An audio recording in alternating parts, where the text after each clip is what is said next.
J'espère que tu vas bien en ce jour de semaine. En ce jour de semaine, puisque en fait, je tourne cette vidéo le samedi pour toute la semaine, puisque je ne vais pas pouvoir tourner. Donc, s'il y a des trailers qui sortent, je suis désolé, mais c'est très peu probable que je puisse faire des réactions ou ce genre de choses, ou que je puisse réagir à l'actualité en général.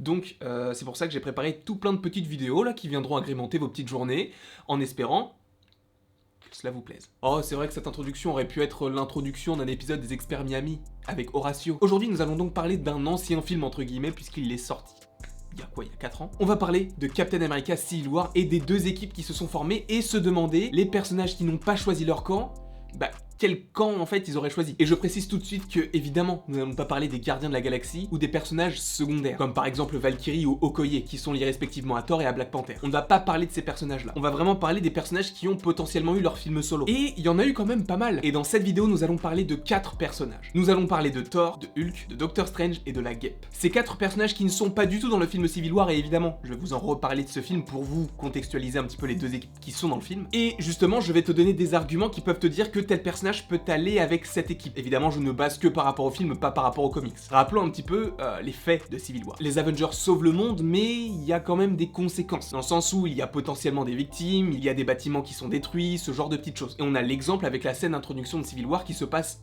à Lagos, il me semble, où c'est exactement ce qu'il se passe. Alors oui, les Avengers arrivent à sauver un grand nombre de personnes, mais il y a quand même des gens qui meurent. Donc c'est ce débat de savoir si ils peuvent agir comme ils le souhaitent. Tony Stark, lui, est plus favorable aux accords de Sokovie, qui interdit aux super-héros qui n'ont pas signé ces accords d'intervenir où bon leur semble. Donc il faut être enregistré. Et Tony Stark veut que tous les super-héros soient enregistrés. À l'instar de Captain America, qui lui a un argument qui est plutôt convaincant, dans le sens où, s'il y a un problème, je vais pas attendre d'être enregistré pour pouvoir agir, donc ça va causer d'énormes pertes. Mais d'un autre côté, le raisonnement de Tony Stark est aussi louable, dans le sens où tu ne peux pas intervenir où tu veux, il y a des règles à respecter. Et c'est pourquoi ils ont chacun composé leur petite équipe de 6 personnages, sachant que dans Civil War c'est genre 100 personnes contre 100 personnes, donc c'est pas forcément représentatif de ce qu'il y a dans les comics, mais en tout cas dans le MCU, il y a des équipes. Dans celle d'Iron Man, il y a donc évidemment War Machine, puisque c'est un peu son lèche-bot. Tu as Vision, Black Widow, Iron Man évidemment, puisque je l'avais oublié, Spider-Man et Black Panther. Et dans l'autre équipe, il y a donc Captain America, Falcon, Bucky, Ant-Man, Scarlet Witch et Hawkeye. Donc 6 contre 6. Et c'est pourquoi il y a d'autres personnages qui n'ont pas du tout fait partie de cette Civil War et qui sont donc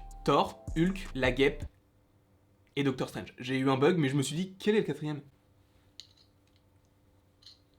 C'était inutile ce que je viens de faire, mais c'était juste pour montrer en fait ma réflexion à l'intérieur de ma tête. Et commençons avec les deux plus évidents, la Guêpe et Hulk. Selon moi, la Guêpe, par rapport à son passif et par rapport à son père qui déteste tous les Stark, ça m'étonnerait qu'elle se range de son côté. Sachant qu'en plus, tous les agissements de la Guêpe depuis Ant-Man et donc sa première apparition dans le MCU, ça va un petit peu à l'encontre donc de ses accords puisqu'elle agit en scred. Et sachant qu'Ant-Man est dans l'autre équipe, eh bien elle pourrait tout simplement le rejoindre. Donc si la Guêpe était dans le film, je pense qu'elle aurait rallié le camp de Captain America. Ensuite pour Bruce Banner, bien je pense qu'il va suivre son frère de scientifisme.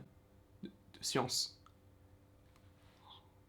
Faut que je retourne à l'école. Et selon moi, pour Bruce Banner, eh bien, il va tout simplement suivre son frère de science, qui est donc Tony Stark. Ils ont l'air extrêmement liés à la fin d'Iron Man 3 et dans Avengers l'ère d'Ultron, en tout cas dans cette période de film. Ils ont l'air quand même d'être assez proches. Et sachant qu'il s'en veut lui-même de ce qu'est Hulk, il ne se rangerait pas du côté de Captain, mais plus du côté d'Iron Man, dans le sens où il veut être enregistré pour être sûr que Hulk ne fasse pas n'importe quoi. Même si je pense que Hulk, lui, en fait, il s'en fout.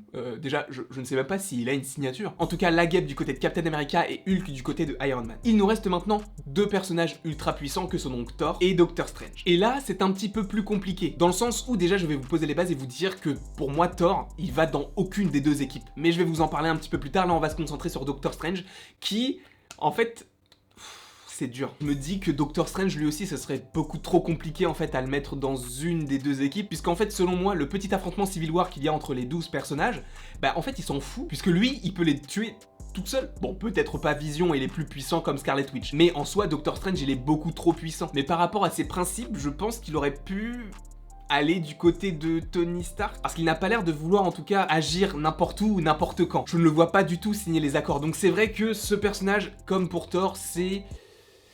Pour moi, c'est un entre-deux en fait. En fait, au début, je le voyais un petit peu plus chez Iron Man, mais en y réfléchissant, en tout cas dans la vidéo, je me dis que, non en fait, il est impartial. Et c'est pour moi la même chose pour Thor, puisque déjà, je ne vois pas pourquoi est-ce qu'il signerait puisqu'il n'est pas humain, même si Vision, lui, il a signé alors que c'est pas un humain. Mais en soi, je pense que Thor, il pourrait juste arriver et dire, mais mec, pourquoi vous vous affrontez là? Moi, je suis parti, on avait affronté Ultron, tout se passait bien, et là, je reviens, vous vous parlez plus, mais arrête, enfin... arrêtez, ça sert à rien. Donc pour moi, Doctor Strange et Thor ne seraient dans aucune équipe, mais serviraient en fait de médiateur par rapport au conflit qu'est la Civil War instauré par rapport aux accords de Sokovie. Et le général Ross qui revient tout le temps, lui. Les Thunderbolts, mon gars. Quoi? Je n'ai rien dit. En tout cas, j'espère que vous avez apprécié cette petite vidéo. C'était juste pour vous donner en fait mon avis sur les différents personnages qui n'ont pas intégré la Civil War, mais par rapport à leurs principes, par rapport à leur vécu, d'essayer de savoir dans quelle équipe est-ce qu'ils pourraient aller. En tout cas, j'espère que cette vidéo vous aura plu. N'hésitez pas à l'aimer, à la partager, à la commenter et à vous abonner. Cela me ferait extrêmement plaisir. Et il ne me reste plus qu'à vous dire à la prochaine pour la prochaine.